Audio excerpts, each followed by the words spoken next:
Bom dia a todos e todas.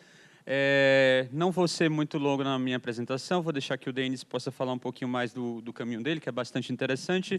O que eu posso falar é que o Denis Damasio, trabalha já há mais de 20 anos no Atlas, né, no CERN, na colaboração no Detector Atlas. E aí, hoje, ele vai falar para a gente um pouco mais sobre o que é esse detector, com que ele trabalha, o que se faz no CERN, o que se faz no Atlas, como é que vocês podem ir para lá, que eu sei que essa pergunta vai surgir em algum momento. Então, Denis, muito obrigado por ter encontrado esse espaço aí na agenda que é tão concorrida e está aqui com a gente, 8 da manhã. As pessoas estão aqui, chegaram no horário, estão com uma cara levemente de sono, mas tudo bem. E, então é isso. Obrigado, Denis, fica à vontade. Oi, pessoal. Então, bom dia a todo mundo. Aqui são meio-dia. Eu estou aqui com um aluno meu que está aqui passando a semana comigo. Ele tem 14 anos, também está tentando, porque aqui nas escolas o pessoal tem essa coisa de fazer um estágio, né? Então ele veio aqui ficar um pouco, pedir para que ele observasse aqui para ele entender uma parte do trabalho. Então, isso não tem nada a ver com você, com o que eu quero falar com vocês, só estou dando uma pequena introdução. Bom, então, muito bom dia a vocês. Eu sou o Denis Damasio, como, né, o professor Lucas já falou aí. Eu, na verdade, sou formado na COP, tá, na UFRJ. Eu sou formado em engenharia. E eu vim para cá, quer dizer, primeiro eu vim para cá durante o meu doutoramento, quer dizer, eu fiz a COP, acabei de fazer a graduação, entrei no mestrado, pulei direto para o doutorado. Aí no doutorado teve um período a gente fez o que a gente chama de doutorado sanduíche, né? Ou seja, eu faço um pedaço, eu estudo as matérias aí no Brasil, depois eu vim para cá para fazer o desenvolvimento da tese, e depois eu fui completar a tese, né? Escrever a tese e apresentar no Brasil, né? Porque a instituição educacional era a educação, a COP, tá? Então, isso tudo. Aí eu vim para cá, quer dizer, fiquei aqui quase 2 anos, 1 ano e 9 meses. E aí eu me interessei muito pelo trabalho aqui, gostei muito do trabalho aqui. Quando eu voltei para o Brasil, apresentei a tese. Eu achei que era bacana se eu conseguisse arrumar algum trabalho que tivesse a ver com isso. Então eu vim, aí eu fui trabalhar num laboratório nos Estados Unidos, que chama-se Brookhaven National Laboratory, né? E aí esse laboratório tem colaboração com o Atlas, na verdade eu consegui, com o CERN, né? E, na verdade, eu consegui também emprego por causa disso, porque as pessoas de lá conheciam as pessoas daqui, eu pude pedir carta de recomendação e tudo mais.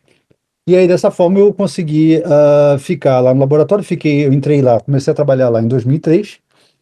Quando foi em 2005, eles precisavam de gente para trabalhar na instalação do detetor Atlas, então eu vim para cá em 2005. E estou aqui desde então, né? Então, aliás, deixa eu ver, hoje que dia que é 23. Dia 5 de fevereiro eu faço 20 anos que eu estou aqui pela segunda vez, né? Morando aqui perto do CERN. Trabalhei na construção do detetor Atlas e atualmente eu trabalho não só com a manutenção, porque obviamente o detetor a gente tem que ter certeza que está funcionando, né? E tem peças que de vez em quando a gente precisa trocar e tudo mais. Eu troquei uma peça já esse ano, inclusive, mas eu também comecei a trabalhar com algoritmos de alta velocidade associados ao que a gente chama de sistema de seleção. A gente vai falar um pouquinho mais disso depois. Nesses algoritmos a gente conseguiu, também com a ajuda da COP, na verdade foi mais a COP do que eu, né? A gente conseguiu introduzir a noção de utilizar redes neurais, né, no sistema de seleção do Atlas. Então a gente foi o que a gente fez. Isso aqui voltou um pouco. Vou botar um pouco assim. Então, dessa forma, a gente consegue selecionar quais são os eventos que são realmente interessantes para a física, ou diminuir, né, a quantidade de eventos. A gente tem muitos eventos que a gente colide, tem muitos eventos que devem ser gravados, mas a boa parte desses eventos é inútil.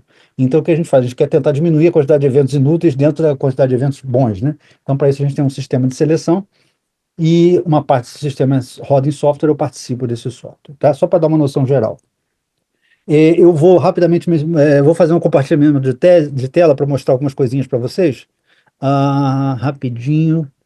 Acho que já estão, como vocês já estão numa semana de física, vocês já devem ter ouvido falar disso tudo. Eu não quero ficar também, né, voltando, inventando a roda uma vez, mas eu queria mostrar algumas coisas para vocês. Eu não sei se vocês estão conseguindo ver. Estou conseguindo ver. Faz um joinha para mim se vocês estão vendo uma tela que eu compartilhei. Beleza, todo mundo joinha. Então, só que a tela está ruim. Era aí, deixa eu botar aqui no tamanho certo. Bom, eu estou basicamente aqui nesse lugar chamado ponto 1, tá? Aonde se situa o detetor Atlas.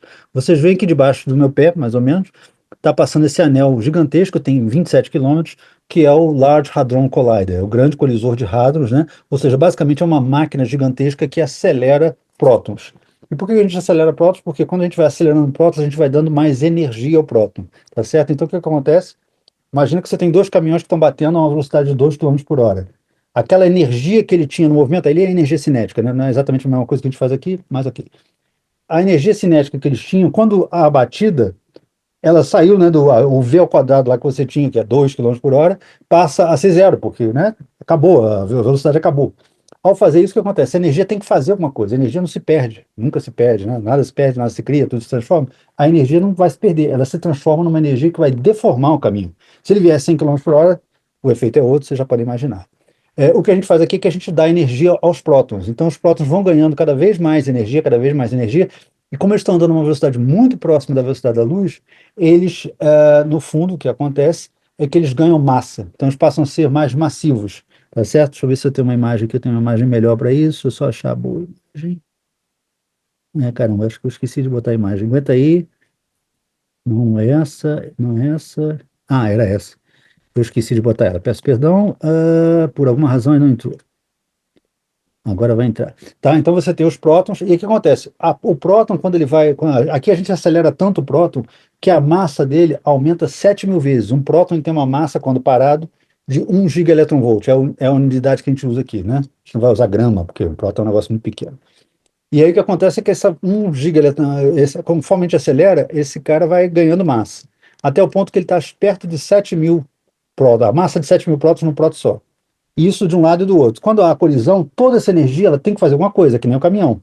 Só que aqui não tem pedaço para quebrar, né? Você não vai conseguir quebrar o próton tão fácil assim. O que acontece é que a energia, você já ouviu falar aquela equação do Einstein, né? É igual a mc2, a energia se converte na massa de uma partícula que nem estava ali. Você cria partículas. Então, essa é uma das razões pelas quais a gente tem um acelerador de partículas, para gerar partículas que a gente quer estudar. E partículas que não estão aqui no dia a dia da minha vida, quer dizer, não tem um bóson Z aqui passando o tempo todo para eu poder olhar. Aí você faz a colisão. Quando você faz a colisão, a partícula aparece. No caso do bóson Z, ele é uma partícula de tempo de vida muito curto, ele rapidamente decai, por exemplo, em um par elétron-pósitron, tá? E aí o que acontece é que você faz o quê? Você vai meter esse negócio, você vai fazer com que ele aconteça dentro de um detetor, né? Como o Atlas, que é esse cara enorme que está aqui. Esse par elétron-pósitron vai tentar fugir do ponto de colisão. Ao fugir do ponto de colisão, que é lá no meio desse carinha aqui, ele vai tocar várias camadas. Vocês veem que tem aqui todos os nomes dos detetores, vai tocar várias diferentes camadas, e ao fazer isso, a gente vai poder medir propriedades dos elétrons. Tá bom? Espero que eu esteja. Eu sei que às vezes eu tenho uma tendência a falar meio rápido, ainda mais quando eu cheguei aqui correndo, aí dá a impressão que eu tenho que correr, não fica na cabeça que eu tenho que correr. Bom, eu vou mostrar alguns pedaços desse detetor para vocês e vou mostrar como é que isso, o que que acontece no final das contas quando você faz isso. Bom, deixa eu tirar aqui o stop share, só um segundinho, que agora tem que andar até ali. Eu estou aqui do lado justamente para isso. Então aqui eu vou mostrar para vocês alguns pedaços do detetor. Deixa eu Ricardo entrou. Peraí.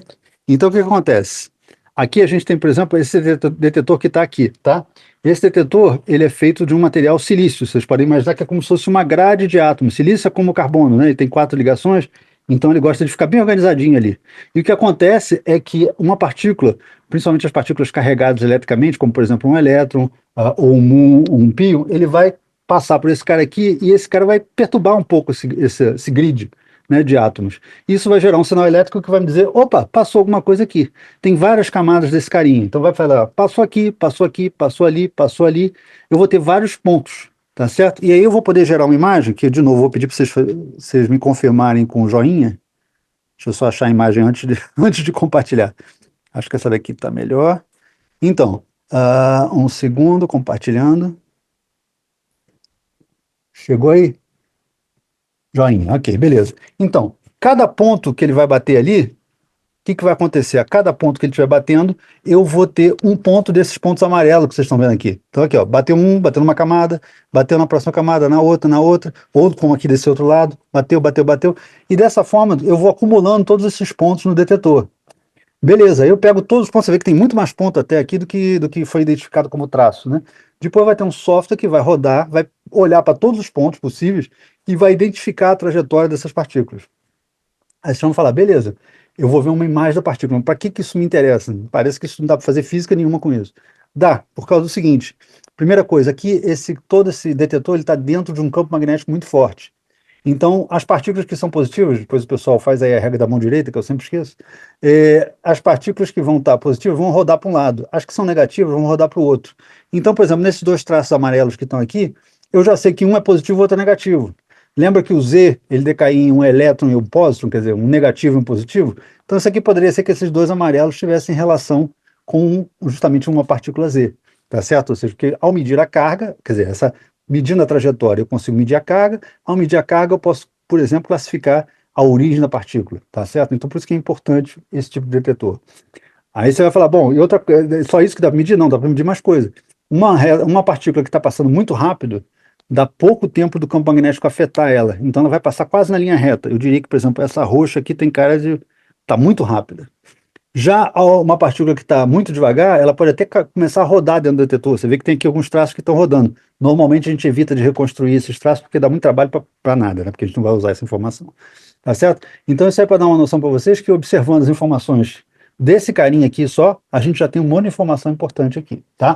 Outro carinha que tem aqui, que é um outro tipo de detetor, ele é um pouco mais longe. Cada detetor trabalha num diferente posicionamento e para medir propriedades de partículas diferentes. É esse cara aqui. Esse cara, eles estão todos, são tubos, né? Como vocês estão vendo aqui. Alguns deles, na vida real, têm mais de 8 metros, outros têm meio metro, algo assim, depende. E eles estão cheios de gases nobres. Ora, os gases nobres, o que acontece? Ninguém gosta de reagir, né? Tem um monte de elétron ali colado num núcleo de átomo do gás nobre. Denis, Oi? dá para abrir a tela de novo para a gente ver? Desculpa, eu sempre esqueço isso. Sempre quando eu abro aquilo, depois fica ruim. Então acontece, obrigado.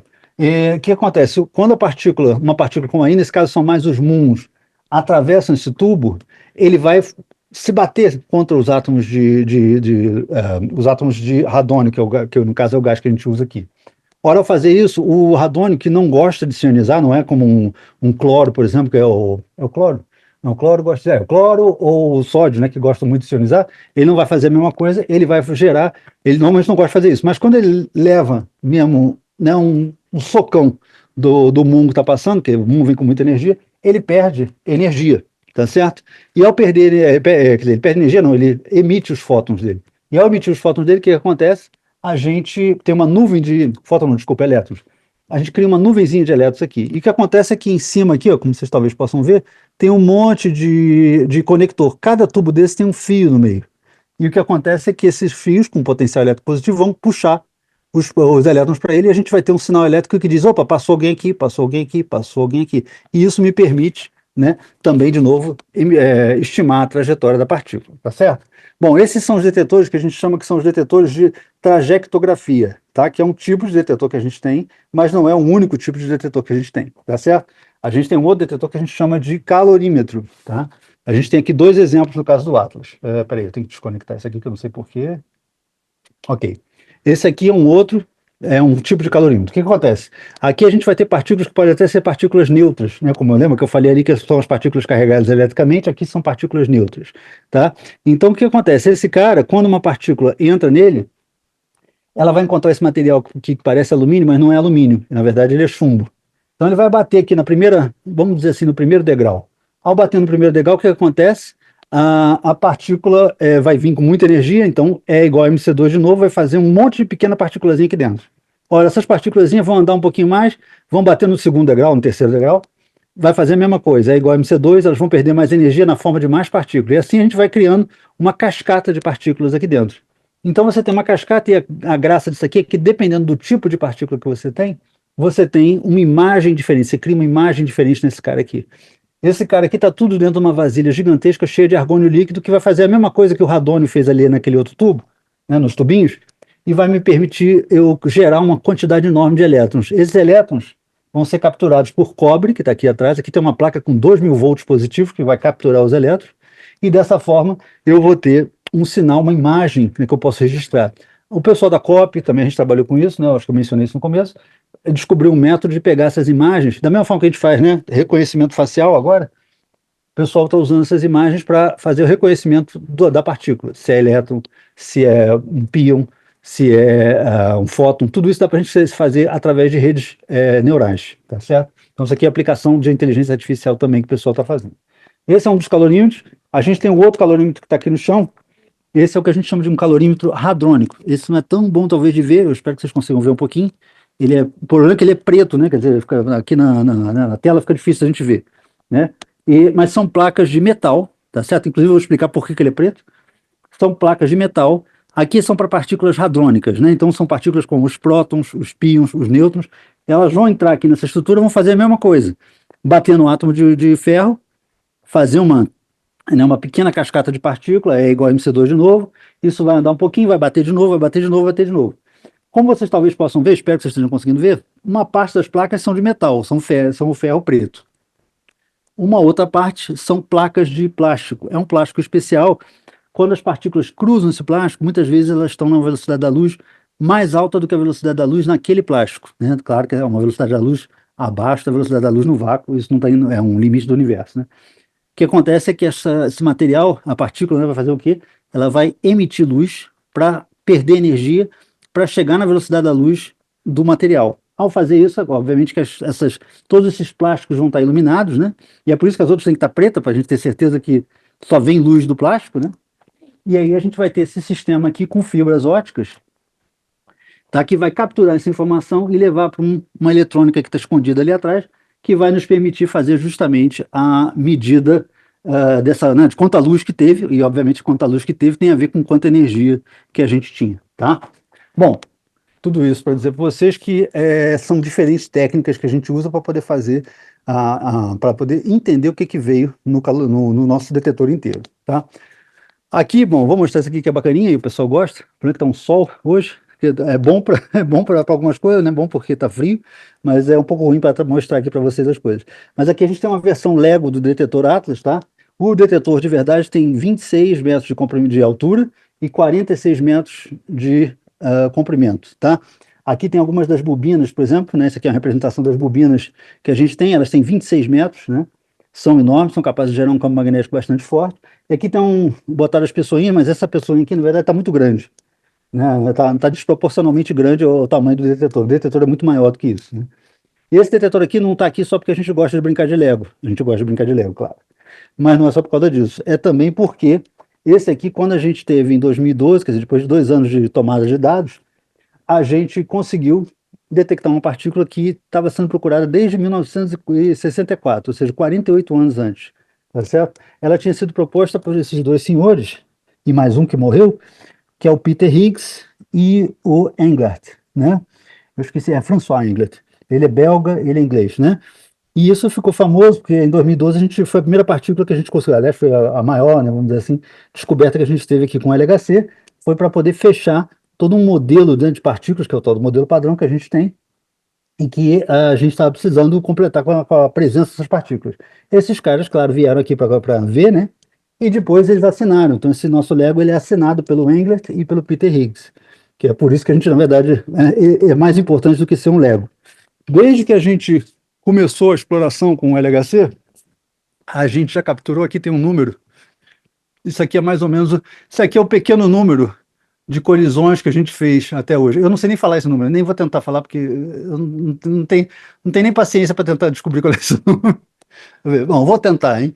1.000, milhão, bilhão, trilhão, quatrilhão. Essa quantidade de eventos que a gente descobriu. E dentro desse gigantesco número, a gente tem um número muito menor, 16 milhões de Higgs que foram encontrados até então, tá?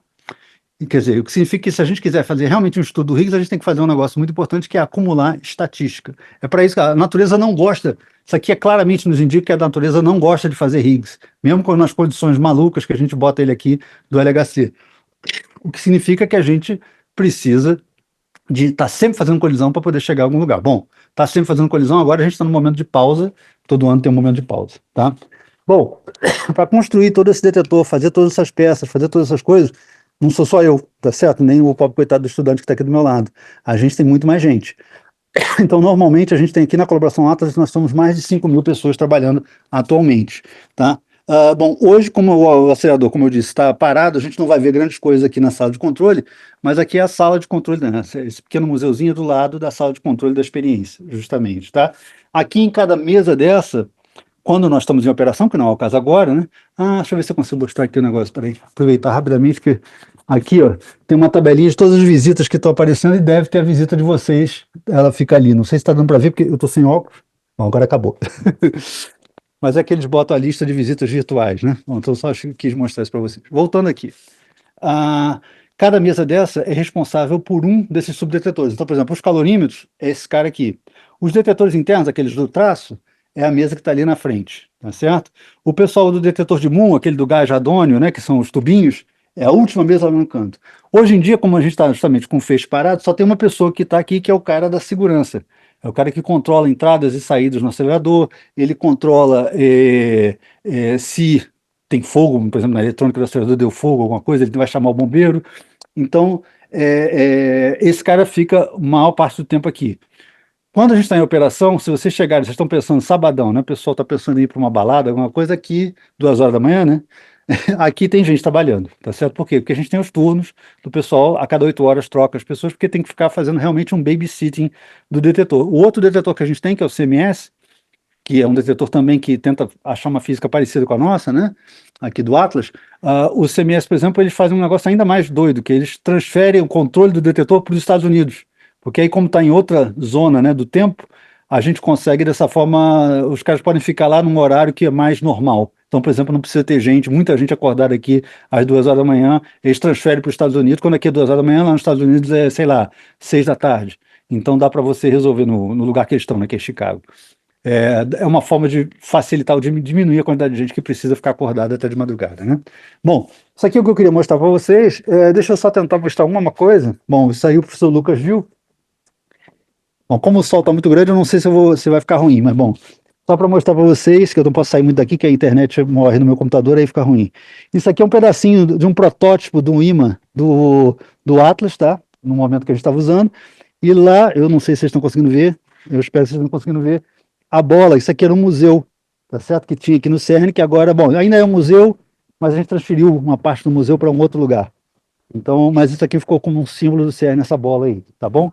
Hoje, por incrível que pareça, estava um dia horroroso, como estava aqui, e agora o sol apareceu. Então, boa sorte. Talvez vocês tenham trazido uma boa sorte aqui para gente. Bom, pessoal, isso é o que eu tinha para fazer para vocês, falar para vocês. Eu, né, convido depois vocês olharem também o canal do YouTube, que tem um monte de visitas que eu já fiz, subscreverem, né? Falar assim, agora se falar essas coisas fica mais bacana, né? O pessoal do YouTube gosta de você mais. Mas eu também convido agora o momento que eu acho que vai ser mais bacana se a gente puder conversar. Ou seja, é o momento que eu gostaria de ver se vocês têm perguntas sobre o Atlas, sobre o detetor, sobre a física, sobre o que vocês quiserem. Denis, deixa eu perguntar uma coisa. Você consegue mostrar aquela instalação que fica aí no meio do AVC, em que você olha meio que para baixo e vê Ah, ali meio que uma maquete assim do Atlas? É bem legal isso, gente. deixa eu ver se eu consigo. O problema é que eu acho que eu não sei se a resolução é muito boa, mas eu vou tentar. Blá, blá, blá. É isso aqui, né, que você está falando. Como se a gente estivesse entrando no detetor. Aqui, ó, são todas essas placas que vocês estão vendo aí, que, bom, espero que vocês estejam vendo. Ali, ali é o calorímetro redondo, Tá dando as para ver, placas são sim. as placas de boom. Aqui é bem o centro, passando bem perto do LHC, ó, o tubo do LHC está ali no meio, né, desse buraco, trazendo as partículas, e aí fecha. Bom, não sei quanto tempo demora para começar de novo. Ah, aqui, isso aqui é como se a gente estivesse entrando dentro da caverna, né? Então a gente está entrando pelo buraco por onde a maior parte das peças desceu. Tá? Esses tubos que estão aí do lado são para trazer o ar lá para baixo, para que sempre o ar fique fresco lá embaixo, né? E aí a gente vai se aproximando, vai descendo. Isso é bacaninha também, esse vídeo. É bacana de mostrar. E a gente está chegando num dos lados do detetor. A gente não está no meio do detetor, a gente está chegando num dos lados, perto do teto da caverna, tá certo? Lá, aquela parte que está ali amarela, é justamente onde, onde, por exemplo, às vezes eu vou lá para trabalhar. E aí a gente está descendo, aí é um pouco o que a gente tinha visto antes. A gente primeiro vai ver as placas de Mons, né? Que eu mostrei assim rapidamente. Primeiro que eu estou segurando meu computador, não sei se eu consigo mostrar ao mesmo tempo. Vou tentar assim. As placas de Mons, não sei se eu estou apontando para o lugar certo, hein? Elas aparecem aqui, essas placas bem compridas, os magnetos, tá certo? E aí a gente vê de novo o calorímetro ali onde eu trabalho. Aquela onde está azul ali, aquele entre azul e o verde ali. E aqui a gente está no LHC, no ponto do LHC. Bom, então agora está repetindo. É o que eu posso mostrar para você aí. Ai, peraí, que agora eu perdi aqui o meu, o meu negócio para ouvir vocês. Espera aí que eu não estou ouvindo nada. Opa, pode falar. Beleza. Então, pronto, pessoal, vamos lá para as perguntas. Quem quer começar, vamos lá. Deixa eu só organizar aqui primeiro para esse lado. Então, Agatha, Isabela, vamos começar com as duas. Vai lá, Agatha, depois eu passo para a Isabela. Oi, bom dia. Boa tarde para você, eu acho, né, que é meio-dia aí.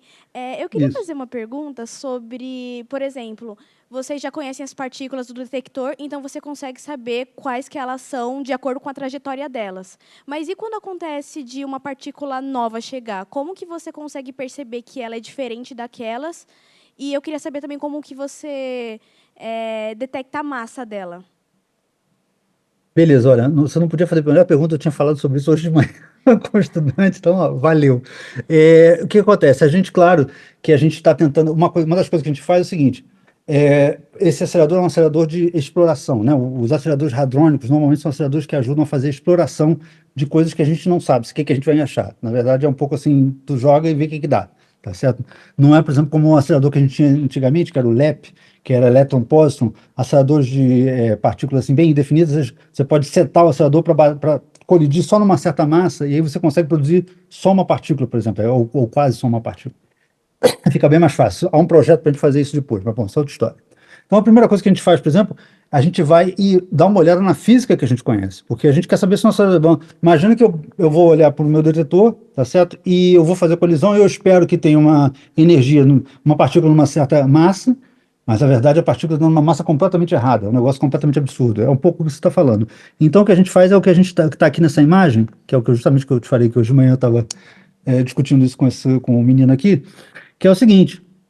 A primeira coisa que, por exemplo, o detetor CMS fez foi o quê? Foi fazer um scan da massa de algumas partículas. Como é que a gente calcula a massa das partículas? Bom, a gente tem a energia da partícula, a gente tem o momento, a gente tem a posição. Então, baseado nisso, a gente pode meter isso como se fosse um quadro vetor, né, associado à partícula, que tem a ver com a energia, impulsão e a posição da partícula.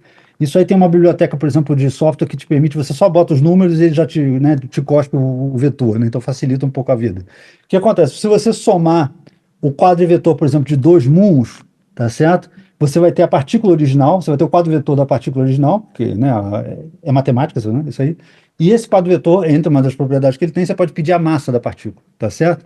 Então, pedindo a massa da partícula, você consegue fazer uma imagem como essa daqui. Por exemplo, o CMS fez isso aqui com pares de muon. Pegou tudo quanto é muon que apareceu no detetor, né, para cada evento, claro, separado para cada evento, ele vai e soma e vai botando isso num gráfico. Soma e bota num gráfico. E a gente vê o quê? A gente vê esses picos. Esses picos basicamente são os que a gente chama de ressonância. Ou seja, é quando uma partícula, como por exemplo o Z, começa a se formar mais. Ele se forma mais aonde? Perto da massa do Z. Então você vai ver que perto da massa do Z você tem um pico enorme. A mesma coisa perto da massa do J-Psi e tudo mais. Então, dessa forma, isso aqui, acho que se eu não me engano, 11. Mas essa daqui foi feita com muita estatística, mas mesmo com uma estatística ridícula, porque essas partículas a natureza gosta de fazer, muito mais do que um bóson de Higgs, pelo menos. E então, isso aqui, rapidamente, por alguns dias de LHC, lá no começo do LHC, que não estava nem fazendo muita colisão, a gente gera essa tabela toda aqui, essa imagem aqui. Aí você fala, bom, para que serve isso? Serve para porcaria nenhuma, isso aqui não tem nada de novo, não me interessa. Só que tem um pequeno detalhe. Não tem nada de novo, mas é aquela história de fazer uma calibração do detetor. Se a massa do Z, em vez de aparecer aqui em torno de 90 GeV, que é a massa que a gente espera, né? Aqui eu vou mostrar para quem talvez não conheça. Isso aqui é a tabelinha do modelo padrão. A gente tem os quarks, a gente tem o elétron, a gente tem aqui o nosso querido bóson Z com a massa de 91. Então, isso aqui é o que, né, que foi já previsto, medido e tudo mais. Aí você olha esse cara aqui que eu estava vendo, cadê esse aqui? E a massa do Z aparece lá, sei lá, em 120. O problema não é com Z, né? Então o problema é que a minha balança, né? Ou seja, o meu detetor está medindo as propriedades erradas da partícula. Então eu tenho que recuperar, acertar a calibração do detetor. Isso aqui como, quer dizer, antes do cara poder dizer assim, eu vou publicar uma partícula nova, pelo menos o cara tem que publicar isso aqui para dizer que, olha, o meu detetor está funcionando direito, tá certo? Então isso aí todos os detetores fazem essa pesquisa. É um pouco dentro do que você perguntou. Agora, como é que eu faço para descobrir uma partícula? Deixa eu ver que eu estava vendo aqui uma imagem que talvez fosse melhor. Bom, vou pegar essa daqui que é conhecida, né, clássica. Então, o que que o pessoal faz? No caso aqui, a gente também tem, né, detetores que nos permitem, por exemplo, fazer a medida da massa dos dois fótons. Aí, dois fótons batendo no calorímetro, né? A gente sabe que o fóton ele bate no calorímetro, não vai deixar sinal nenhum no detetor de traço. Naquele calorímetro dos degrauzinhos de chumbo, né? Isso aqui é uma imagem do Atlas. E o que acontece? É isso que eu estava explicando mesmo hoje de manhã para o garoto. Você sabe que tem um monte de processos que vão gerar, né? Peraí, deixa eu só fazer uma coisa aqui que tá. Não vai dar para fazer isso. Eu queria fazer um negócio para tapar aqui a região, mas não vai dar. E a gente sabe que o nosso. Tem vários processos diferentes que geram fótons, dois pares de fótons. Se você pegar a massa invariante de todo mundo, calculando através do quadro vetor, como eu falei, a gente pode depois detalhar isso, talvez offline. o que acontece é que eu vou ter uma imagem como essa daqui. Aí o que que os caras fizeram? Bom, primeiro você pega essa região que você está vendo que tem um bump aqui esquisito, aí você isola ela e tira ela da tua informação. Na verdade, a primeira coisa que você faz é fingir que ele não está ali. E aí você olha para todos os outros pontos e faz um fitting, né? Você tenta achar a melhor trajetória que descreve aqueles caras todos, tá certo? Isso aí você faz um fitting ali, no caso isso aqui é um fitting com um exponencial com relação à massa, né? Que você tem. Você sabe que os processos decaem com uma certa exponencial e tal. Aí você faz a melhor fórmula disso aí. Normalmente, o que você deveria esperar? Que todos os pontos, né, que é na média, os pontos que estão acima compensam os que estão abaixo, você tem mais ou menos um. Se eu tentar fazer a subtração dos pontos, né, deveria ter zero, tá certo? Só que a gente vê muito claramente que quando a gente tira a máscara, né, que a gente bota uma máscara antes para não ver isso aqui, quando a gente tira a máscara, você vê algum excesso, tá certo? E aí esse excesso fica muito claro aqui, essa foi uma das plots, uma das imagens que foram utilizadas para provar que a gente tinha encontrado um bóson de Higgs, justamente. Um bóson, naquela época a gente falava que era o bóson, que poderia ser um dos bósons de Higgs, porque precisava de mais informação, a gente precisava olhar para outras variáveis, como por exemplo o spin e tudo mais da partícula, para poder dizer se aquele era o bóson de Higgs. Ou se tinha outros bósons de Higgs, por exemplo, como é que chama? Com carga elétrica diferente. O pessoal tinha gente que achava que existia um H+, ou H-. Tudo isso, por enquanto, está bem descartado. Mas na época da descoberta, isso foi importante, essa plot, para mostrar justamente esse excesso. E tu vê que não é nem um excesso muito grande. A gente está falando aqui, para cada ponto desse, da ordem de 4.000 até 1.000 e poucos eventos, tá certo? O excesso é, sei lá, uns menos de 800 eventos. Isso, e tem que falar isso também, depois de quase 2 anos de dados tomados, tá?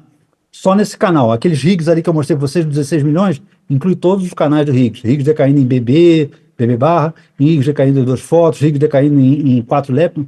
Ali está todo mundo. Aqui, e sem contar com os que a gente não consegue ver, eventualmente, aqui são realmente só os de fóton-fóton. Você vê que não é uma quantidade muito grande para 2 anos de trabalho, praticamente, né? Sem contar com os anos antes para montar o detetor. Bom, espero ter respondido a tua pergunta. Respondeu sim, obrigada. Oi, muito obrigada pela visita. Eu queria saber um pouco sobre quais são os limites físicos enfrentados atualmente no Atlas e também se você já passou por eles e você como engenheiro experiente, como que você ultrapassou por isso? Bom, mas aqui, só para ficar mais claro para mim, o que você quer dizer com limites físicos? Tipo, Dá um exemplo. esse negócio de você não conseguir computar tantos dados. Tipo, quais são os limites que a gente não consegue passar por eles? Bom, tem um monte de limites, é verdade. E é interessante que você fale isso. Por exemplo, nós aqui, lembra que eu falei para vocês que o campo magnético entorta a trajetória da partícula? Então acontece, se eu quiser detectar uma partícula que vai muito rápido, ela vai passar pelo campo magnético e não vai entortar, certo? O que significa o seguinte: se a partir de um certo ponto eu não consigo mais medir o momento da partícula. Imagina, todos aqueles pixels que estão ali, tem um ponto que eles vão se alinhar, quer dizer, o cara vai passar uma linha reta mesmo. Então, a partir de uma certa energia, você não consegue medir mais, tá certo? Isso é um limite. Isso aí até agora acho que não sei se tem um. Bom, aí qual a forma de compensar isso? Eu posso compensar, aumentar o campo magnético, tá certo?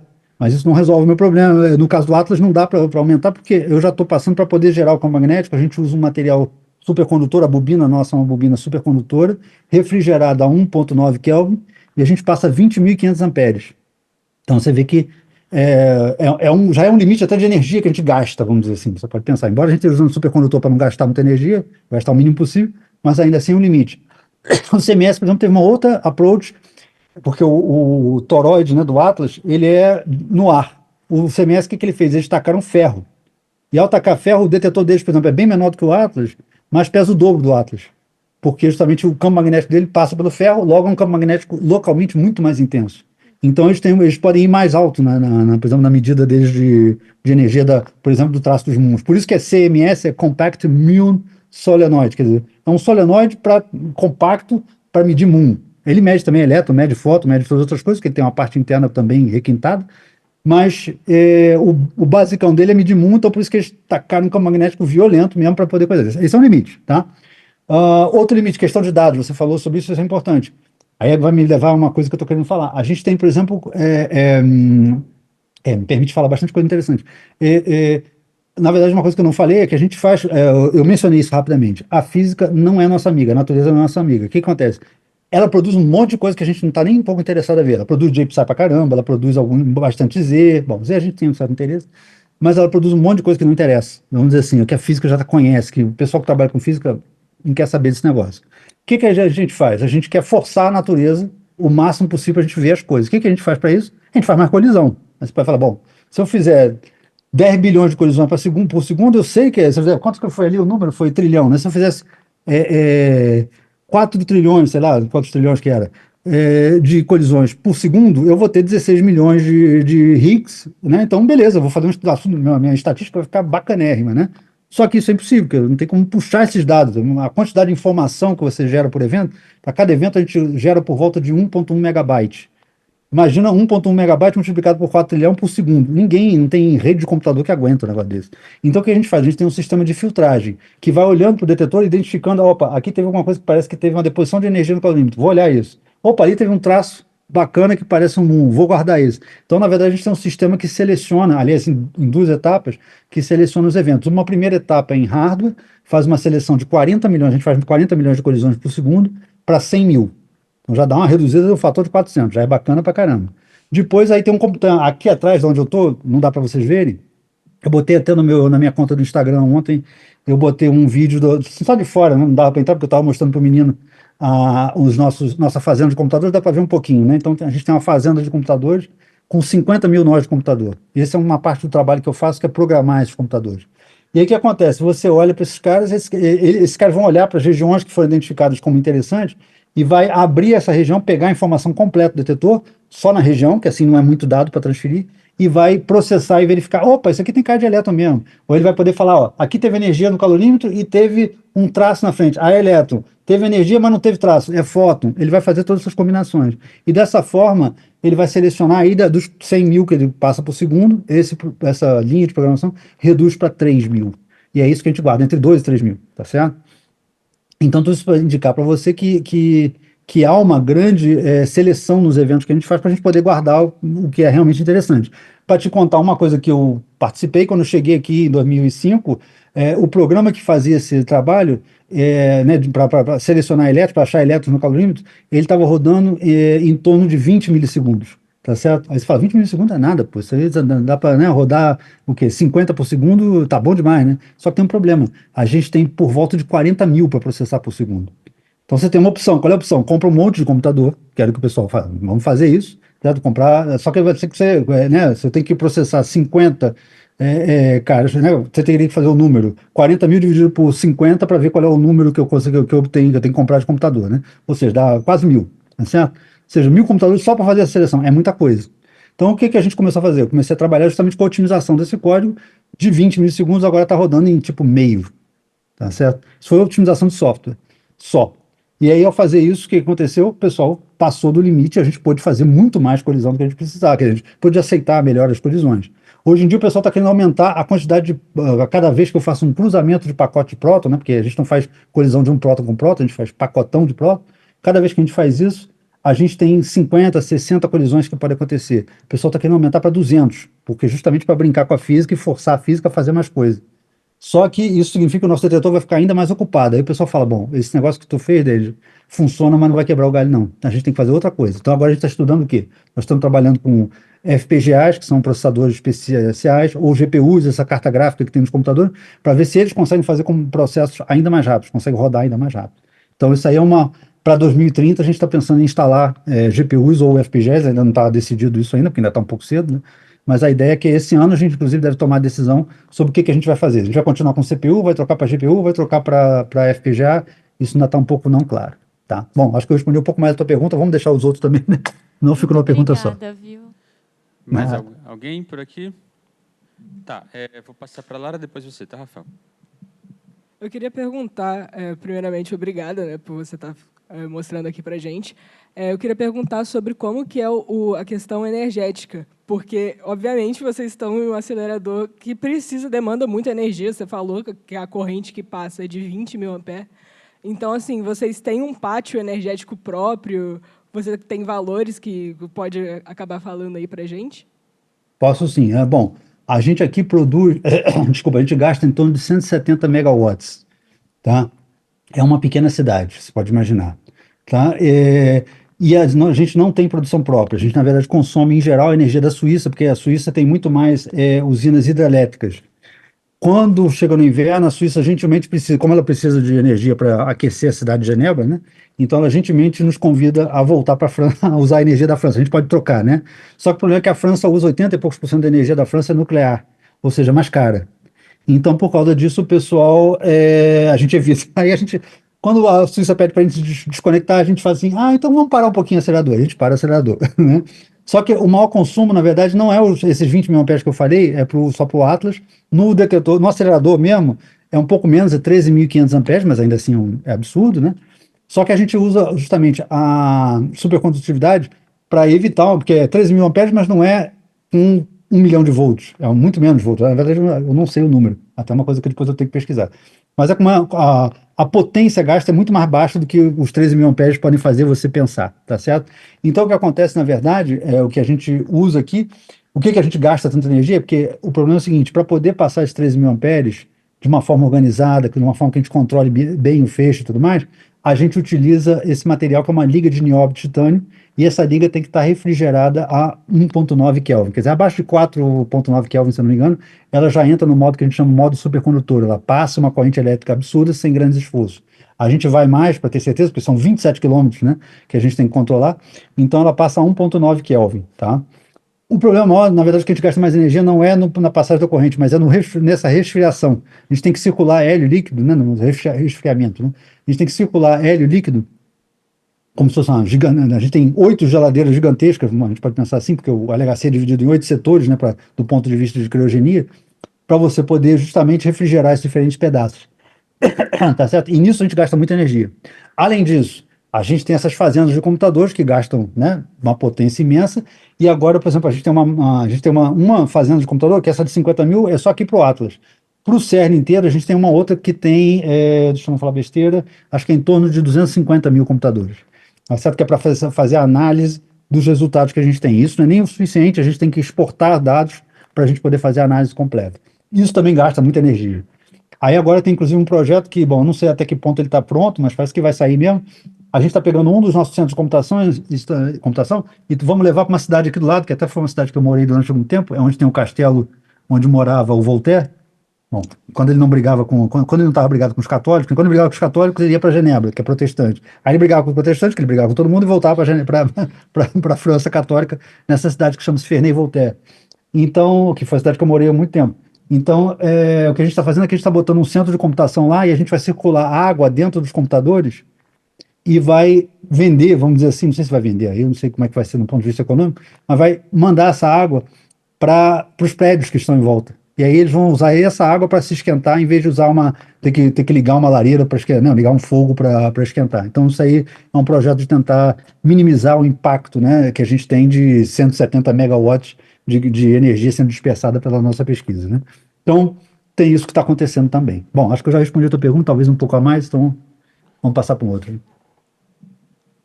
Primeiramente, obrigado, Denis, por essa visita muito incrível. E eu queria perguntar sobre as linhas de pesquisa que o CERN está fazendo esses anos. Porque o senhor falou muito sobre o bóson de Higgs, foi uma descoberta, foi uma confirmação experimental impressionante na física de partículas, e me deixou curioso sobre os últimos andamentos do CERN, o que vocês estão fazendo, vocês estão querendo viajar no tempo, montar um buraco negro, que estou realmente curioso. Queria que você falasse um pouquinho mais beleza. sobre. Claro, olha só, bom, vou tentar falar, não quero demorar 2 horas falando isso, mas daria para falar muito. Bom, tem toda uma área de pesquisa, é verdade que eu foco muito, porque obviamente eu trabalho no Atlas, então o babado aqui do Atlas é o quê? É tentar achar o bóson de Higgs ou novas partículas e tudo mais, claro. Mas tem, por exemplo, o pessoal do LHCb, que é um outro detetor que trabalha, por exemplo, com o estudo do meson B. Algumas assimetrias na produção desse meson Z e no decaimento desse meson B poderiam explicar por que a gente tem uma diferença entre matéria e antimatéria. Toda vez que a gente faz colisão aqui, né, a gente pensa, antimatéria é um troço exótico, tem no Star Trek, tem no Star Wars, sei lá o quê, como se fosse uma grande coisa. Toda vez que a gente faz colisão aqui, a gente produz quantidades iguais de matéria e antimatéria. E isso é esquisito, porque a gente vive nesse universo, né, de matéria, tudo aqui, a luz que está vindo, tudo isso é matéria, tá certo? Então é um pouco exótico que a gente, na verdade é estranho que a gente vive num universo que no Big Bang, a gente deve ter tido produção igual de matéria e antimatéria. Onde foi parar a antimatéria? A gente não sabe.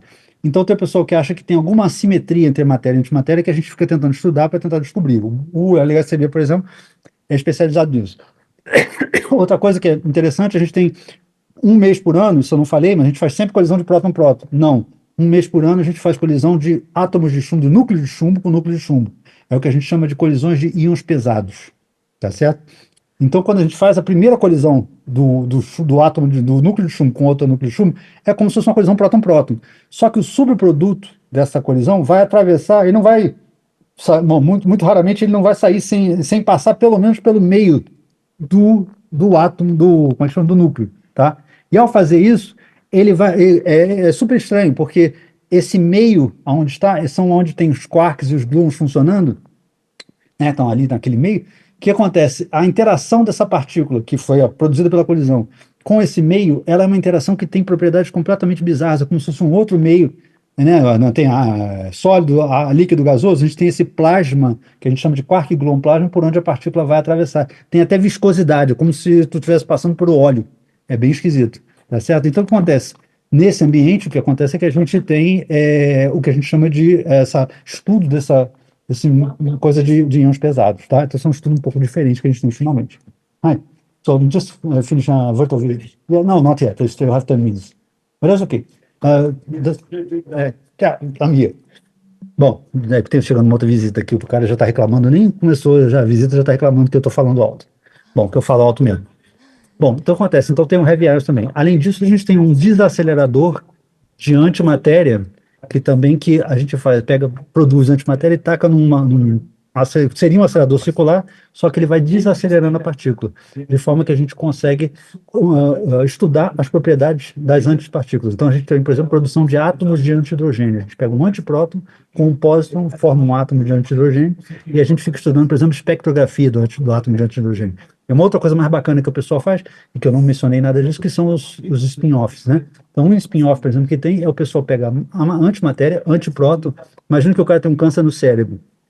Como é que o pessoal faz para curar um câncer no cérebro? Taca um feixe de partículas, né, de raio-x, por exemplo, para queimar o câncer. Só que, pô, tu vai queimar as memórias todas do cara no meio do caminho. Então, para não fazer isso, o que o cara faz? Dá uma dose aqui, aí faz uma dose aqui, faz uma dose assim, né? Só que porque você não tem 3 dimensões, né? Então, o que o pessoal fez? O pessoal descobriu que se você usar um feixe de antimatéria, dependendo da energia do feixe, você vai mais fundo e menos fundo. Então, você tem uma chance também de recuperar um pouco essa informação da terceira coordenada, né? 2 coordenadas é fácil, né, de fazer, mas a terceira é mais difícil, tá? Então, são pesquisas que tem aqui. Além disso, tem também a pesquisa, por exemplo, a gente tem um satélite que tem um detetor de partículas para estudar antimatéria. Tudo isso está aqui incluído também nos trabalhos que a gente faz, tá? Fazer. Bom, acho que eu mais ou menos respondi a pergunta. Eu não falei sobre coisas do tipo www, que também foi uma coisa que foi feita aqui, entre outras coisas, mas a gente pode falar um pouco mais depois. Tentar sair daqui, porque esse cara está gritando. Tá, ok. Deixa eu passar para mais alguém, então, Sofia. Sofia, Luísa e Annalise.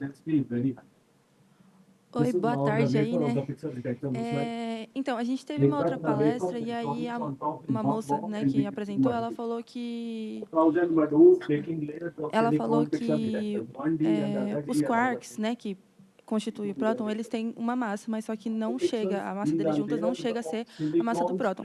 E aí você falou que quando você acelera a partícula na velocidade da luz, ela cria massa. Então, eu tentei fazer uma relação entre esses dois negócios, eu não sei se tem muito a ver, mas só que eu queria saber que se, tipo, você, em algum momento do universo, enfim, se esses prótons foram acelerados a um ponto deles ganharem massa, e aí isso explica mais ou menos. Não sei se deu para entender. Deixa eu tentar te explicar alguma coisa aqui. Deixa eu só falar aqui, já que você falou uma coisa importante que realmente é interessante. Qual foi a massa que eu tinha falado que o próton tinha? Você lembra? Lembra ou não lembra? Não. Então, era um GeV, que é 1000 MeV, tá? Mas se você olhar, realmente um próton ele é feito de um quark, que tem uma massa de 2 quarks up, que tem uma massa de 2 MeV, e um quark down de uma massa de 4,7 MeV, tá certo?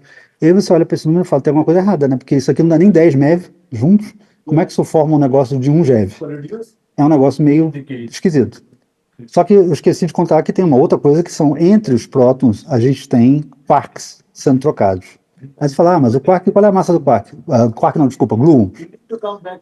E aí o que acontece? Se você falar os gluons, qual é a massa do gluon? Bom, a massa do gluon é um pouquinho problemática, porque é zero, não resolve o teu problema.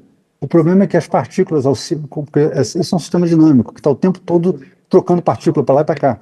Então você tem uma densidade de partículas e uma densidade de movimento tão grande que isso acaba levando a massa daquele objeto a um valor mais alto. Então, na verdade, a maior parte da energia ou da massa do que a gente é feita, ela não vem das partículas que constituem. A soma das partículas que constituem a massa é ridiculamente, é 100 vezes menor do que o que a gente tem. O resto todo é justamente esse E igual a MC2, quer dizer, é a energia que as partículas têm pelo movimento que elas estão fazendo dentro dessa estrutura que a gente chama de próton, tá certo? Então é bem mais complexo do que simplesmente eu virar para você e falar que soma as massas dos quarks e está tudo certo. E o mesmo efeito acontece quando eu faço o quê? Quando eu movimento todo mundo, ou seja, quando eu acelero, eu faço a mesma coisa, é o mesmo efeito. Esse efeito é tão óbvio que a gente consegue aumentar a massa relativística, é o mesmo efeito no final das contas. A gente está aumentando a massa dos quarks dos gluons, dos conjuntos quark-gluons, porque ele se movimenta. Além disso, a gente movimenta o conjunto inteiro, a gente aumenta a massa dele também. Então é o mesmo efeito no final das contas, que é o que você está perguntando e o que eu estava te explicando antes. Tá certo? É o efeito da relatividade, ou seja, desses caras se movimentando a uma velocidade muito alta, no fundo, perto da velocidade da luz. Tá certo? Deixa eu ver, tinha alguma coisa que eu tinha pensado aqui que era interessante de mencionar. Bom, depois se eu me lembrar eu falo. Mas é uma coisa que, tua pergunta é muito boa, no final das contas. Tá, obrigada. Oi, Denis. É que esse cara tá... desculpa, fala. Nada. Primeiro, muito obrigada por estar fazendo essa visita. Eu queria te perguntar qual é a sua maior expectativa sobre o Atlas nos próximos anos. Se de repente tem... Porque ele é explorador, então se tem alguma partícula prevista que vocês estejam procurando ou algo do tipo que vocês estejam tentando explicar. Eu também tinha muita curiosidade para saber, tipo, como é o dia a dia do seu trabalho aí, tipo, o que você faz normalmente, assim. É isso, Tá, obrigada. beleza. Não, beleza. Coisas que a gente está esperando, bom, tem uma questão que está aberta, né? Bastante aberta, que é a questão de quando a gente observa galáxias se mexendo, estrelas se mexendo em torno de galáxias. Uma coisa que a gente vê que é muito óbvia é o quê? A gente vê que essas galáxias estão se mexendo, as estrelas de uma galáxia estão rodando uma velocidade muito alta. E se você tenta contabilizar a quantidade de massa que está no meio prendendo, né? Porque é gravidade, né? Prendendo essas estrelas para rodar nessa velocidade tão alta, não dá. E isso você vê em todas as galáxias, vê em situações diferentes no universo. Ou seja, a astrofísica nos diz que existe alguma matéria que a gente não vê, mas essa matéria que a gente não vê, ela é uma matéria que, de qualquer maneira, exerce força gravitacional. O pessoal chamou isso de quê? De matéria escura. Eu não vejo, é escuro, né? Então, isso é uma coisa que a gente... Mas se essa matéria existe no meio da nossa galáxia, por que ela não existe aqui, onde eu estou? Quer dizer, talvez seja possível produzir partículas de matéria que sejam escuras. As partículas do modelo padrão, que a gente estava discutindo agora há pouco, nenhuma delas parece ter cara de ser partícula de matéria escura. Então, um dos objetivos da LHC é ver se a gente consegue produzir partículas de matéria escura e bater a foto delas. É o que a gente quer fazer, a mesma coisa que a gente fez com Higgs, a gente quer fazer com matéria escura. Uma outra coisa que a gente sabe é como. Isso significa que o nosso modelo padrão, que esse bonitinho com as tabelinhas das partículas como está, que ele resolve a coisa, mas ele resolve as coisas para essa matéria ordinária, do que eu sou feito, do que essa parede aqui é feita e tudo mais. Mas para essa matéria escura ele não resolve. Então isso nos indica que talvez haja uma física além do modelo padrão. Então o que o pessoal faz? Fica tentando medir todos os detalhes do modelo padrão com uma precisão absurda, da ordem assim, cada vez você bota 1 bilhão a mais, fator de precisão que você pode ter, para que a gente possa justamente verificar a possibilidade de ter alguma coisa que não dá certo com a teoria. E isso talvez seja indicativo de onde está a física que está além do modelo padrão. Então isso é uma coisa que também está rolando agora, a gente está tentando ver se a gente consegue entender isso também. Então, se achar claro, se a gente achar diretamente a partícula, seria bacana, mas se a gente achar desvios do modelo padrão, das medidas que a gente tem, também já seria bacana. Então, são todas as coisas que a gente está tentando fazer aqui no Atlas. E no CMS também e tudo mais. Não é legacy em geral, tá? Vamos dizer que esses são os dois principais pontos, eu diria. Além disso, tem a energia escura, que eu nem vou falar a respeito, porque é uma outra coisa que isso está ainda além em termos de energia, para a gente encontrar qualquer coisa aqui. Mas, bom, meu dia a dia, basicamente, eu venho para cá, sento, trabalho sentado, fazendo muitos algoritmos, tá? Eu escrevo um algoritmo, alguma coisa que tem que ser modificada, por exemplo, tem um pedaço do detetor que pifou, aí o pessoal falou, bom, mas a gente pode usar outro pedaço para compensar a falta. Eu estava escrevendo um código, tá certo? Para justamente poder adaptar, né, o coisa, mas só que eu faço Eu não posso fazer esse código e depois, lembra aquele meio milissegundo que eu falei? Imagina que o meu código que eu fiz agora resolve o problema, mas agora ele custa 10 milissegundos. Eu não posso usar isso, entendeu? Então tem que ser um código otimizado, tudo mais. Cada vez a gente tem que tomar cuidado com várias coisas, né? Além disso, você tem que verificar que o código não está fazendo, imagina, todos os fótons que tem a ver com rigs, que vão numa parte do detetor, eu vou perder. Quer dizer, eu não fui eficaz nisso. Ou seja, se eu fizer isso, eu vou perder meu emprego, porque o nego vai se revoltar aqui comigo, fazer um negócio absurdo desse. Então, quer dizer, são coisas que a gente tem que levar em consideração o tempo todo quando está fazendo desenvolvimento de software. Então, eu sou coordenador, na verdade, de um grupo que faz o desenvolvimento de software para calorimetria para esse sistema de seleção. Por outro lado, a gente não tem tempo para fazer tudo que o pessoal, por exemplo, do offline faz. Então, a gente tem que adaptar, fazer uma coisa um pouco mais simples. Bom, além disso, o que acontece? Uma vez por ano, que é mais ou menos agora, quer dizer, estava agora há pouco, quando chega tipo dezembro, a gente desliga o acelerador, que eu falei, e aí tem algumas peças que a gente viu que durante esse ano elas caiu a performance, degradou a performance, deu algum problema e tal. Então a gente vai lá dentro do detetor, eu vou lá, por exemplo, eu sou responsável por uma fonte de alimentação, tem 58 fontes de alimentação que dão energia para o calorímetro, para a eletrônica do calorímetro. Eu vou lá e removo a peça, troco, boto ela aqui, inclusive ela muitas vezes vem com radiação, tem que esperar ela um tempo, que ela toma muito feixe de partículas, né? Ela fica ligeiramente ativada, então o pessoal, por exemplo, do transporte não gosta de mexer com ela. Eu trago ela para cá, boto ela para testar, verifico que realmente o erro aconteceu e boto num lugar que a gente chama de buffer, né? Esperando até que a radiação caia, aí o pessoal do transporte manda para a companhia que fez a peça, né? Eles consertam a peça, mandam de volta, no ano seguinte eu boto de volta. A gente tem umas 10 peças sobrando para poder trocar, né? Desculpa, estou com uma tosse. E aí o que acontece é que a gente vai fazendo o que a gente pode, no final das contas, né? Vai fazendo com que o detetor funcione o máximo possível, tá bom? Tá bom. Acho que eu respondi essa pergunta. Respondeu sim.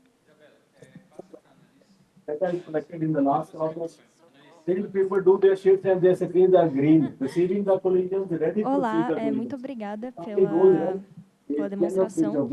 Eu tenho duas perguntas. A primeira é que, assim, você tinha falado que tudo indica que no início do universo a quantidade de matéria e de antimatéria eram iguais. E atualmente, aparentemente, né, a gente tem mais quantidade de matéria e antimatéria, mais quantidade de matéria do que antimatéria. Eu queria saber como que, utilizando o acelerador de partículas, vocês conseguiriam demonstrar o que causou essa diferença.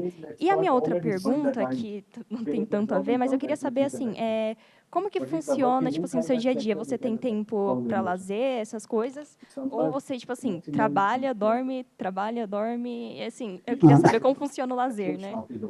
Bom, vou começar pela segunda, que é mais fácil. Não, eu tenho lazer, sim, eu tenho 2 filhos, porque você tem que me ocupar deles, ainda estão numa idade que eu ainda tenho que fazer algumas coisas. Então, por exemplo, meu filho está com 17, minha filha está com 14, mas você faz 17 anos que eu também me ocupo deles, né? E eu gosto de ser um cara que gosta de se ocupar bastante, o que significa que a gente faz muita coisa, a gente vai esquiar no final, quando está neve, quando está verão com lago. Pardon, já fui lá. Estão me dando cacetada aqui. Então a gente vai no lago, a gente vai fazer nadar, né? A gente vai em piscinas públicas que tem aqui, que são bem bacanas, a gente consegue fazer bastante coisa. E claro, tem que levar eles para a escola, e vida normal, como toda pessoa. É verdade que, claro, que às vezes você fica obcecado com um problema, você quer resolver o problema, você quer fazer o melhor possível do problema, né? Então, para resolver o problema. Então, para tal, às vezes eu fico acordado de madrugada pensando em alguma coisa. Isso acontece, mas vou ser sincero que isso acontecia mais há 10 anos atrás. Agora eu estou ficando um pouco mais lento nisso aí, eu deixo para resolver o mesmo problema na hora H, né? Nas coisas que realmente são importantes, na ordem que dá para resolver, um pouco mais para trás, vamos dizer assim. Então, isso é um pouco assim a coisa. Mas eu esqueci a tua primeira pergunta, acabou que esse cara aqui está me distraindo, eu esqueci a primeira pergunta. Repete, por favor. Era sobre a antimatéria e a matéria. Então, o que a gente faz é o seguinte, a gente faz as coisas nos eventos e a gente sabe, o que a gente tenta fazer é tentar verificar todos os problemas. Por exemplo, eu falei aquele caso do anti-hidrogênio, tá certo? Lembra, o hidrogênio, por exemplo, se você observar a luz do Sol, o Sol é quase todo feito de hidrogênio. Se você observar a luz do Sol, você vê que tem aquelas marcas de frequências, tá? Quem vai fazer um negócio chamado espectrografia vai ver que tem marcas de frequência. Essas marcas de frequência são relacionadas ao quê? Quando um elétron, né, que está rodando em volta do próton, no caso do hidrogênio, ele se afasta porque ele está com muita energia, quando ele volta, ele emite um quanta de luz, né? Daí que vem todo o negócio da mecânica quântica, né? Ele emite um quanta de luz cuja frequência é proporcional, né, tem a ver com a diferença da energia que ele tinha quando estava numa órbita e na outra. Então, isso é uma propriedade muito clara da matéria. Aí o cara foi lá e fez, bom, vou fazer a antimatéria, produz a antimatéria, né, e vou estudar a espectrografia da antimatéria. Será que alguma das frequências é diferente? Será que alguma coisa é diferente? Ou então, quando estou fazendo, por exemplo, esse decaimento do meson B, não é muito a minha especialidade, mas bom, imagina, o meson B, ele vai decair num par de muon anti-muon. Aí, por alguma razão, o decaimento não se dá de uma forma completamente simétrica, tem alguma coisa, por exemplo, em termos de geometria, que indica uma preferência de um lado, né, de um lado do que o outro, melhor do que o outro. Tudo isso poderia indicar alguma coisa, alguma propriedade que nos diga, isso aí é por isso que tem mais matéria e antimatéria. A gente já sabe que, de qualquer maneira, deve ser uma coisa tão sutil que, na verdade, a quantidade de matéria que a gente tem no universo deveria ser só assim, tipo, o que sobrou, né? O que sobrou de toda a colisão depois que toda a matéria aniquilou com a antimatéria, né? Então, isso é uma coisa que nos dá uma certa coisa assim, bom, então o Big Bang foi muito maior do que a gente imaginava, né? Bom, mas isso ainda é tudo estudo, teoria, e eu não sei, eu vou ser sincero que eu tenho meu limite do que eu consigo explicar para vocês com relação a isso, mas eu sei que é nessa área que o pessoal está estudando. Propriedades da antimatéria, batem ou não batem com a antimatéria, e, desculpa, mais ainda, esses detalhes de decaimentos possíveis. Denis, dá tempo para mais 2 perguntas? Tá, então... Se a minha tosse deixar... Tá, 3, acabou de surgir uma terceira. Dulce, você quer perguntar? Passa aqui para o Eros, então, que ele estava na fila antes, atrás de você. Gustavo, passa para o Eros aí. Boa tarde ou bom dia, não sei. Inicialmente, eu gostaria de agradecer a explicação e toda a demonstração do espaço, muito legal. E a minha pergunta é mais a respeito da parte prática. Você disse que trabalha com programação, desenvolvimento, e eu queria saber sobre linguagens de programação, IDE, ferramentas, softwares. O que você trabalha na prática, o que é essencial para um cientista de dados, um cientista da computação, um engenheiro, software, etc. E para a sua área, trabalhar mais ou menos no que você trabalha, com você, por exemplo, saber de ferramenta computacional e de programação. Bom, eu sou um dos caras velhos, né? Então, eu trabalho com linguagens que o pessoal hoje em dia talvez considere até meio velha, que eu uso, na verdade, o que a gente usa é um framework que foi desenvolvido para o Atlas, tá certo? Na verdade, foi desenvolvido para o LHCb e o Atlas meio que roubou uma parte, podemos dizer isso, e desenvolveu, né, partes mais especializadas. Mas o que eu trabalho é basicamente programação em C++, tá certo? Que eu sempre escrevo com sotaque de C, porque eu acho que quando você bota muito C++, fica difícil de otimizar as coisas. A experiência tem dito que não é completamente errado fazer isso. E tudo isso coordenado por um Python binding, né? Você tem uma camada de Python que controla o código em C. Então você pode rodar, por exemplo, vários algoritmos com diferentes propriedades. Cada instância é gerada através do Python e cada instância que vai ser rodada pelo C++, né? Então esse é o tipo de coisa que a gente faz. Agora, por exemplo, a gente está fazendo agora muito estudo com CUDA, por causa justamente desse negócio dos GPUs, né? Então o pessoal tá... Eu tenho um aluno português que é excelente, velho. Ele já é aluno de doutorado, né? Não é meu aluno, mas é bom, trabalha comigo em colaboração. O cara é uma cabeça em CUDA, né? Então ele consegue programar em CUDA bastante. Aliás, também em C++ também ele é bem bom. E aí o que acontece? Tem isso. Tem caras que são desenvolvedores, inclusive, do compilador do C++, mas não aqui, sei lá, no pessoal dos Estados Unidos.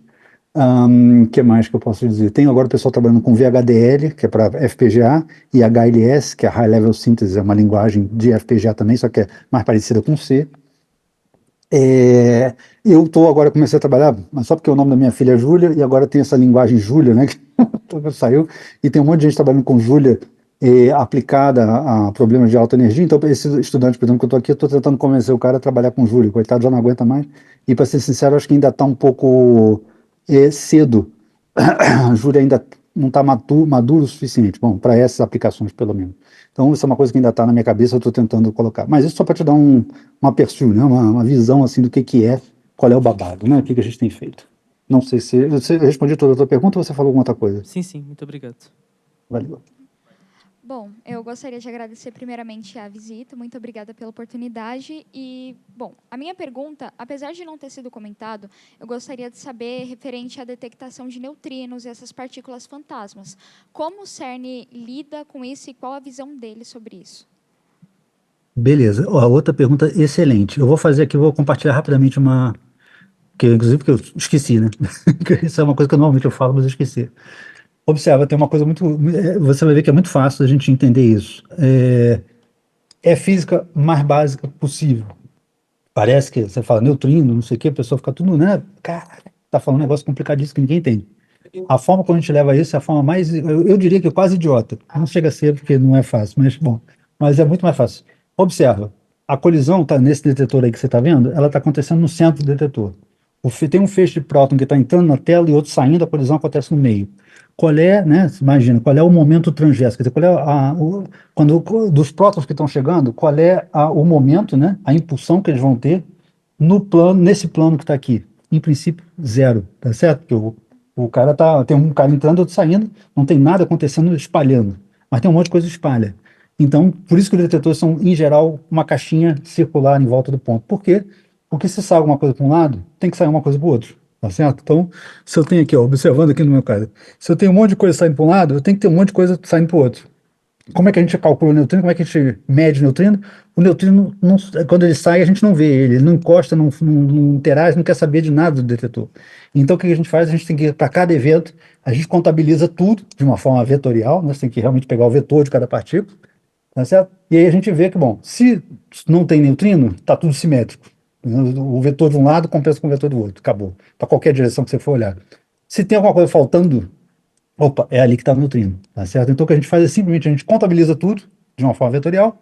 Isso nos diferentes níveis, inclusive de seleção, tem que ser feito, o que envolve diferentes níveis de computação, porque claro que isso vai ficando mais complicado, né? Conforme você quer fazer mais rápido, a taxa de 40 milhões de eventos, por exemplo, não é tão simples, mas a gente faz, tá certo?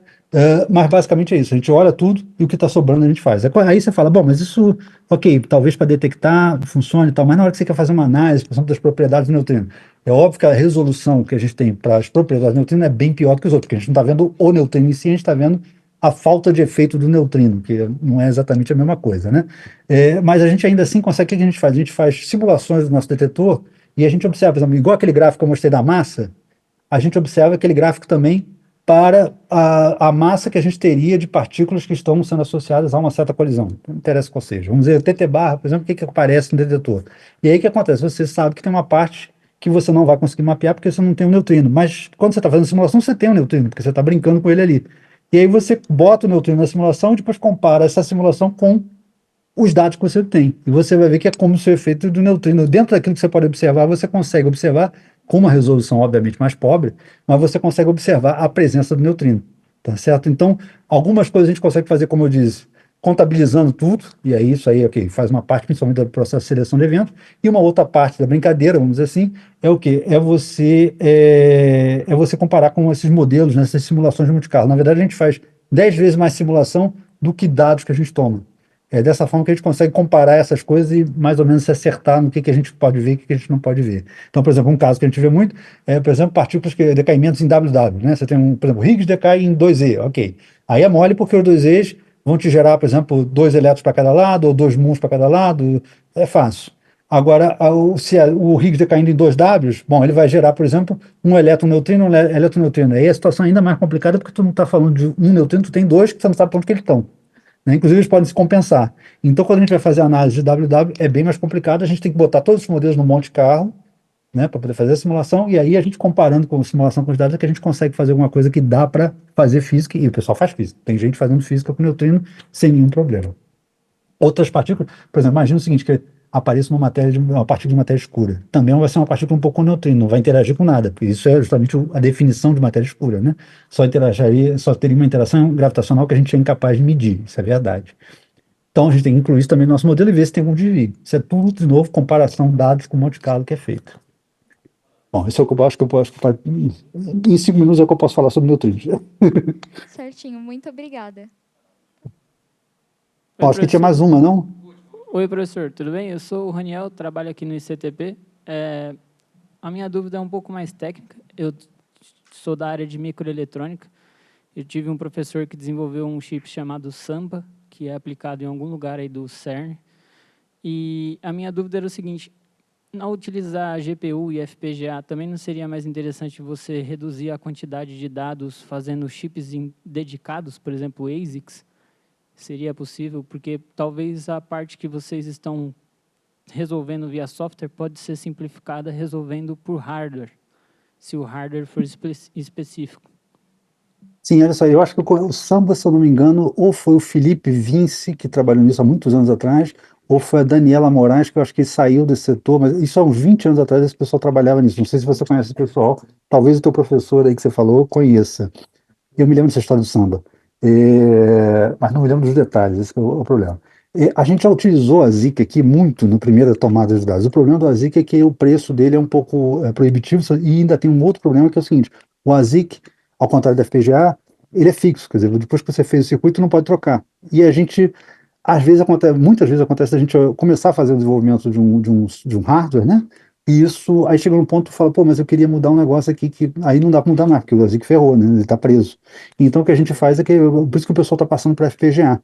Ainda por cima o preço das FPGAs, bom, ainda está absurdo, mas está baixando muito porque, né, a AMD parece que comprou a Xilinx e por causa disso eles estão baixando muito o preço, né, porque está virando um troço quase comercial, no final das contas, né? Porque a gente tenta usar o máximo possível de coisa comercial e não especializada, porque obviamente coisa comercial tem escala, né? Mais gente comprando facilita, né? Abaixa o preço. Mas eu sei isso, a ZIC foi usado durante muito tempo, mas aí o pessoal começou ao contrário, a fazer um movimento contrário, que é ir para o FPGA, para justamente poder aumentar a programabilidade da coisa e a flexibilidade que a gente pode ter. Então, isso aí, infelizmente, bom, isso e o preço meio que nos desmotiva um pouco de cair, né, no ASIC de novo. Mas eu compreendo o que você está falando. E a gente tem pedaços de software, pedaços de hardware que são desenvolvidos em muita coisa. Na verdade, tem várias camadas de hardware projetado ou com FPGA, através de VHDL ou não, ou HLS. ah, Tem muito hardware que está projetado já com isso e que a gente usa, e tem hardware específico, né? A gente usa, não falei isso aqui, mas, por exemplo, naquele detetor que está no chão, tem um circuito analógico que foi desenvolvido na COP também e construído em São Paulo. Em São Paulo, numa firma em São Paulo, que aliás, eu não sei o nome da firma, mas foi construído aí e foi aplicado aqui. Tem 2.000 plaquinhas que foram produzidas no Brasil. O pessoal era um amigo meu que estava fazendo a tese na época, agora é um professor da Universidade de Juiz de Fora. Ele construiu fez o design da placa, enviou para São Paulo o design, ela foi construída. Hardware, capacitor, tinha um chip que era que fazia era um amp-op, né, um amplificador operacional que ia fazer que faz a soma do sinal. Ele soma sinais de diferentes pedaços do detetor e manda um sinal somado, porque para fazer o trigger a gente usa o sinal somado porque aí a gente usa menos informação, né? É o que a gente chama de coarse granularity. A gente usa uma granularidade mais grosseira do detetor para poder ver a imagem. Depois que você viu, falar, isso aqui tá bom, quero guardar esse. Aí tu manda para um outro cara que vai olhar a detalhe os pedacinhos com maior resolução, né, espacial. Então, esse foi um circuito que foi desenvolvido no Brasil, para te dar uma ideia. E tem muito circuito analógico também. Você vê até que ponto a gente chega, né? A gente chegou, porque também o detetor tem a sua idade, né? Também o detetor foi projetado em 94, 96, que começou realmente a vamos construir esse negócio.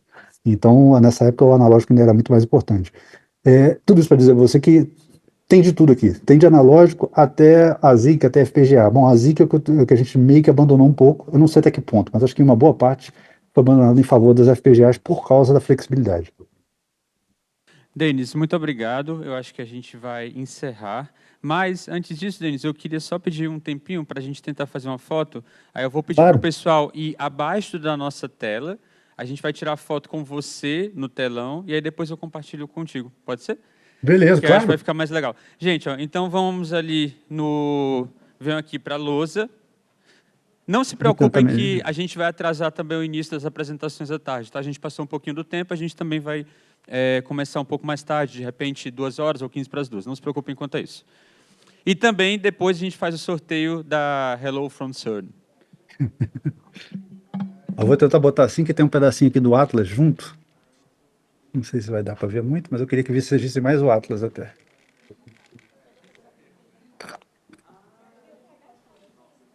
Vamos pensar nos fortes aqui. Eu acho que é legal a gente ficar... Jo, Daniel, dá para a gente fazer com a luz apagada da frente? c'est un élève ici? Oui. Ah oui, moi moi, j'ai fait une visite ici pour une école au Brésil. Donc, et on peut faire ça aussi en France. Est-ce qu'on peut. La salle est. Non, vous pouvez ouvrir là, non? Ouais. Il faut faire ça pour. C'est là, vous allez... Pronto aí, pensa num fundo bem bonito, Denis. Acho que esse aí tá perfeito, tá legal. É o que eu dá. tô bem no meio da câmera, que eu não vou... Ó, cuidado com essa posição aqui. Raniel, eles não estão sendo cobertos aqui pela câmera? Deixa eu ficar aqui. Aí você vai para frente aqui.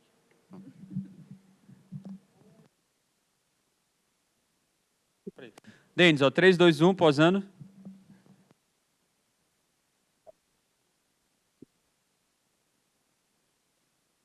Denis, ó, estamos todos batendo palmas aqui. Muito obrigado mesmo, acho que foi sensacional. Ainda mais você ter conseguido essa visita assim meio de última hora. Muito obrigado mesmo. E eu te mando a foto direitinho daqui a pouco. Tá bom, beleza. Bom, eu botei lá no YouTube, né? Estou gravando aqui a transmissão. Pronto.